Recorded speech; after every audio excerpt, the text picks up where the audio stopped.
साहिल बहुत परेशान था। उसे समझ में नहीं आ रहा था कि वो इस परिस्थिति से कैसे निपटे। वो अपनी माँ को बहुत चाहता था, किंतु उसकी पत्नी और बच्चे उसकी माँ से बहुत दूर भागते थे, क्योंकि उसकी माँ की एक आंख नहीं थी। साथ ही उसकी कमर भी 90 अंश पर झुकी थी। वैसे वह अपना सारा काम खुद कर लेती है, किंतु फिर भी वो उसकी पत्नी और बच्चों के लिए हमेशा खटकती है। दादी, आप ऊपर के कमरे में जाओ, मेरे दोस्त आ रहे हैं। साहिल के बेटे अखिल ने बड़ी बेरुखी से कहा। पर बेटा, मैं तो यहाँ बहुत दूर बैठी हूँ, साहिल की माँ ने बहुत प्यार से कहा। नहीं, आप उनके सामने मत रहो, वो मुझे चिढ़ाते हैं, अखिल ने जोर से डांटते हुए कहा। क्या हुआ अखिल, क्यों चिल्ला रहे हो? बिमल की पत्नी कामिनी ने किचन से ही आवाज लगाई। देखो ना माँ, ये दादी यहीं ड्राइंग रूम में बैठी हैं और मेरे दोस्त आ रहे हैं, अखिल ने शिकायत भरे लहजे में कहा। माँ जी, आप ऊपर चली जाओ, क्यों हम लोगों को लजवाती हो? कामिनी ने बेटे का पक्ष लेते हुए कहा। बेचारी सरस्वती चुपचाप ऊपर जीने के सहारे ऊपर जाने लगी। कमर झुकी होने के कारण उन्हें ऊपर चढ़ने में बहुत परेशानी हो रही थी, किंतु वो पूरी ताकत से ऊपर के एक अकेले कोने वाले कमरे में जाकर बैठ गई। साहिल बाजू के कमरे से सब सुन रहा था। उसे कष्ट हो रहा था कि उसकी माँ को अपमानित होना पड़ रहा है, किंतु वो असहाय था। अगर वो कुछ कहता है तो पत्नी और बच्चे उसका विरोध करने लगते हैं। दूसरे उनके तर्क भी सही लगते हैं, क्योंकि वो एक प्रशासनिक अधिकारी था। उसका सामाजिक स्तर बहुत ऊंचा था। उसकी ससुराल भी एक उच्च घराने में थी, अतः वह चुपचाप इस तरह हर दिन अपनी माँ को अपमानित होते देखता रहता था। रात को साहिल की पत्नी ने कहा, देखो जी, कुछ करो। कल कलेक्टर साहब की पत्नी आई थी। माँ जी अपनी देसी धुन धारा में उनसे मिली। मुझे बहुत शर्म आ रही थी बताते हुए कि ये मेरी सास हैं। मैंने कह दिया कि दूर के रिश्तेदार हैं, इलाज कराने आई हैं। साहिल को रोना आ गया, किंतु फिर भी वह चुप रहा। उसे समझ में नहीं आ रहा था कि वो क्या करे। अपने बेटे की मन स्थिति को सरस्वती अच्छी तरह से जानती थी और बेटे को कोई कष्ट ना हो, इसलिए वो हर बात को चुपचाप सह लेती थी। साहिल बहुत उदास रहने लगा।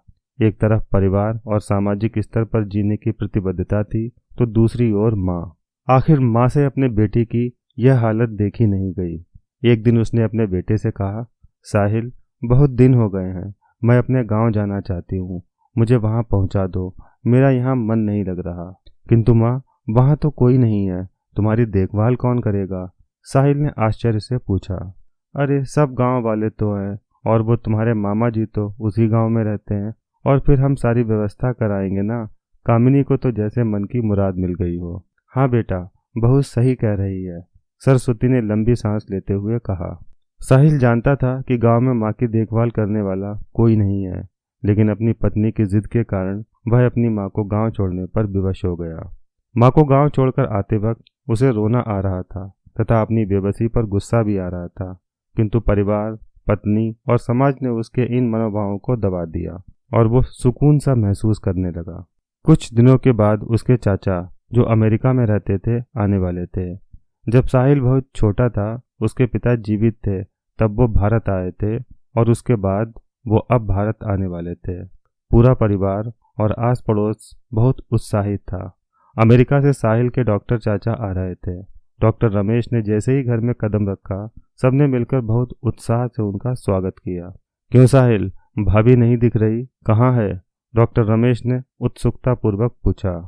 जी, वो गांव में रहती हैं, यहाँ उनका मन नहीं लगता, कामिनी ने सपाट लहजे में उत्तर दिया। डॉक्टर रमेश ने साहिल की ओर देखा तो साहिल ने अपनी आंखें झुका लीं। डॉक्टर रमेश सब समझ गए। बोले, कल हम भाभी से मिलने गांव चलेंगे सब लोग। दूसरे दिन सभी लोग गांव के घर में पहुंचे। देखा कि सरस्वती को बहुत तेज बुखार है और वो पलंग पर असहाय पड़ी है। डॉक्टर रमेश दौड़कर सरस्वती के पास गए, उनके पैर छूकर रोने लगे।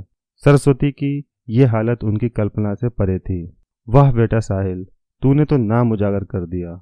अपनी माँ की ये हालत देखकर तुझे तो शर्म भी नहीं आ रही होगी, डॉक्टर रमेश ने साहिल को लगभग डांटते हुए कहा। नहीं देवर जी, साहिल का कोई दोष नहीं है, मैं खुद गांव आई थी, सरस्वती ने अपने बेटे का बचाव किया।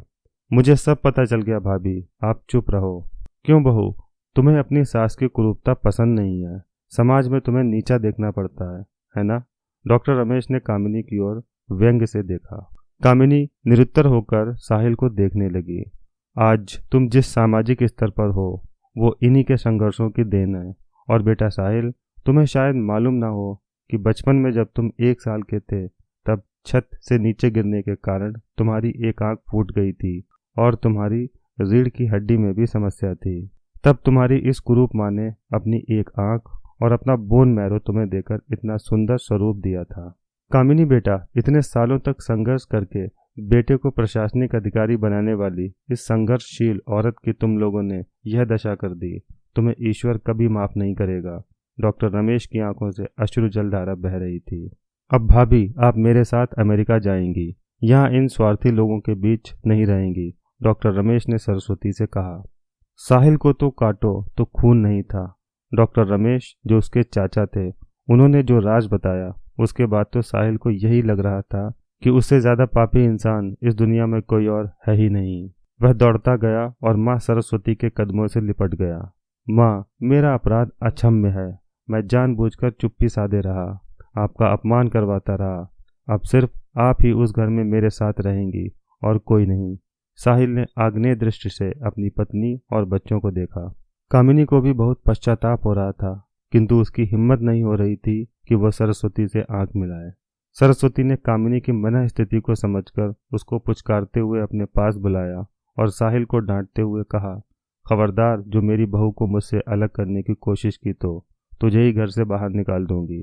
कामिनी और बच्चों ने सरस्वती के पैर पड़ते हुए अपने व्यवहार पर माफी मांगी और माँ के हृदय ने सबको माफ कर दिया। आशा करता हूँ दोस्तों, आपको ये कहानी पसंद आई होगी। अगर आपको ये कहानी अच्छी लगी हो तो इस वीडियो को लाइक करें और हमारे चैनल को सब्सक्राइब अवश्य करें। वीडियो को पूरा देखने के लिए आपका दिल से धन्यवाद।